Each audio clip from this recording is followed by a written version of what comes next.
Well, we are a little more than a month away from President-elect Donald Trump's inauguration on January 20th. And as the Trump team prepares for day one of the new administration, we're learning some major players and big tech are sending huge amounts of money their way.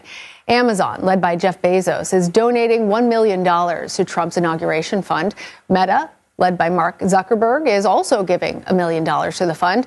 And OpenAI CEO Sam Altman is also making a personal donation of $1 million. CBS News congressional correspondent Nikole Killion joins us now from West Palm Beach, Florida. So, Nikole, in the past, Trump was very critical of Meta and several of these companies. He's attacked Jeff Bezos over the coverage of him in the Washington Post, which is owned by Bezos. Given all that history, is it surprising that we're seeing all these tech CEOs now making these $1 million donations?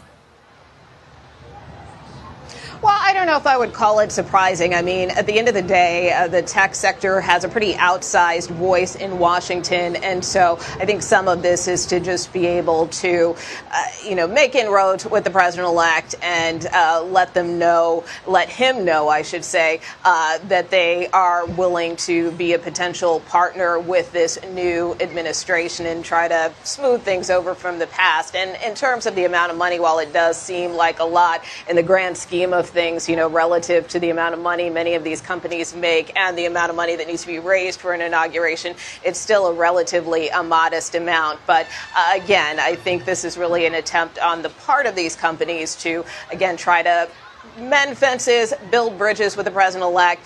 Certainly, we have seen Mark Zuckerberg down here at Mar-a-Lago. Jeff Bezos is expected next week. So, again, this is just kind of part of this ongoing courtship that we often see between companies and politicians. Well, and speaking of that, in addition to these donations from billionaires and big tech, Axios has been digging into the number of billionaires that Trump has tapped to fulfill key roles in his administration.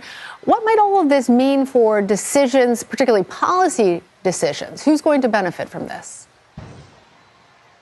Well, I think it's too early to read into that, but certainly it is a situation where we know the president-elect has a very strong business background. I mean, that's kind of his claim to fame and how he came to prominence in terms of being a real estate developer and mogul and really transcending that into politics. And certainly there is a wing of the party that believes you should run the country like a company, the president is more or less the CEO of the country, if you will. So from that standpoint, I think that's why you see the president-elect really, again, trying to build relationships with some of these business leaders. We obviously saw him on Wall Street Thursday, where he was met with rousing applause. And as you know, the economy is really one of the key prongs of or was one of the key prongs of his campaign and continues to be a main prong and thrust of his agenda going forward. So,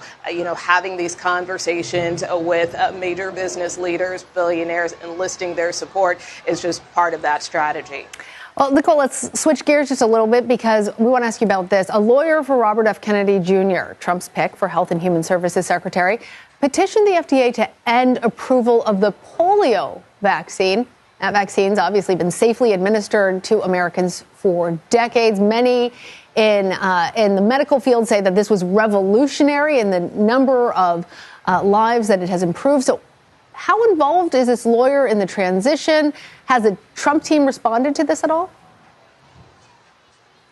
Well, we know that the president-elect in his most recent interview with Time magazine said that he intends to have a big conversation with RFK Jr., who he has tapped to lead the Department of Health and Human Services. At the same time, we know that there has been this petition that was filed with the FDA to try to revoke the polio vaccine. Now, whether or not that is something RFK Jr. moves forward with or the president-elect tries to move forward with once he assumes office, I think remains to be seen, because for the most part that petition has remained dormant. And furthermore, the president-elect said in an interview earlier this week that he is a supporter of the polio vaccine, or he thinks that it has done great things. So while he understands RFK Jr.'s views about his skepticism about vaccines, at the same time he's been clear that he wants to see the numbers, he wants to see proof before he just goes and tries to revoke every